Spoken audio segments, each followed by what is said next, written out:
ರಾಹುಲ್ ಜೊತೆ 1 ಗಂಟೆಗಳ ಕಾಲ ಚರ್ಚೆಯನ್ನು ನಡೆಸಿದ್ದಾರೆ ಸಿದ್ದರಾಮಯ್ಯ. ಕೊಟ್ಟ ಮಾತಿನಂತೆ ನಡೆದುಕೊಂಡಿದ್ದೇನೆ ಅಂತ ಸಿದ್ದರಾಮಯ್ಯ ರಾಹುಲ್ ಗಾಂಧಿಗೆ ಹೇಳಿದ್ದಾರೆ. ಸಿಎಂ ಸ್ಥಾನಕ್ಕೆ ರಾಜೀನಾಮೆಯನ್ನ ಕೊಟ್ಟಿದ್ದೇನೆ.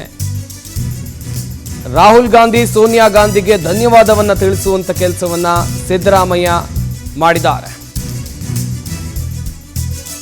ಒಂದ್ ಕಡೆಯಲ್ಲಿ ಕೊಟ್ಟ ಮಾತಿನಂತೆ ನಡೆದುಕೊಂಡಿದ್ದೇನೆ ಎನ್ನುವುದಾಗೂ ಕೂಡ ಸಿದ್ದರಾಮಯ್ಯನವರು ಆಲ್ರೆಡಿ ಸೋನಿಯಾ ಗಾಂಧಿ ಮತ್ತು ರಾಹುಲ್ ಗಾಂಧಿ ಅವರಿಗೆ ಹೇಳಿದ್ದಾರೆ.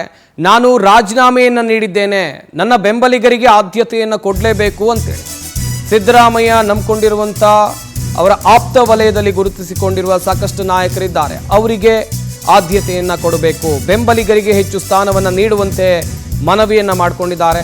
ಹೈಕಮಾಂಡ್ ಮುಂದೆ ಈ ರೀತಿಯಾದಂಥ ಪ್ರಸ್ತಾಪವನ್ನ ಸಿದ್ದರಾಮಯ್ಯನವರು ಇಟ್ಟಿದ್ದಾರೆ. ಪುತ್ರ ಯತೀಂದ್ರಗೂ ಕೂಡ ಸ್ಥಾನಮಾನದ ಕುರಿತಂತೆ ಚರ್ಚೆಯನ್ನ ಮಾಡಲಾಗಿದೆ.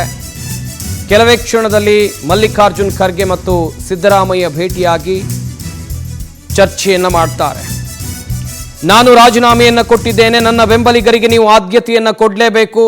ಹಾಗೆಯೇ ನನ್ನ ಆಪ್ತ ವಲಯದಲ್ಲಿ ಸಾಕಷ್ಟು ನಾಯಕರಿದ್ದಾರೆ, ಅವರಿಗೆ ಮಂತ್ರಿ ಸ್ಥಾನವು ಮುಂದೆ ಪಕ್ಷ ಅವರಿಗೆ ಯಾವ ರೀತಿಯಾಗಿ ಸ್ಥಾನಮಾನವನ್ನು ಕೊಡುತ್ತೆ ಅದನ್ನು ಕೂಡ ಹೈಕಮಾಂಡ್ ನಾಯಕರು ನಿರ್ಧಾರ ಮಾಡಿ ಅಂತೇಳಿ ಸಿದ್ದರಾಮಯ್ಯನವರು ಕೇಳಿಕೊಂಡಿದ್ದಾರೆ ಎನ್ನಲಾಗ್ತಾ ಇದೆ.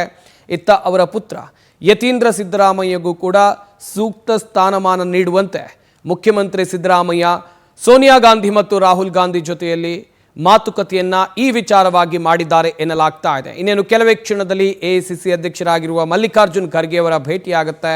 ಈ ಭೇಟಿಯಲ್ಲೂ ಒಂದಷ್ಟು ವಿಚಾರಗಳ ಕುರಿತು ಚರ್ಚೆ ಆಗುತ್ತೆ.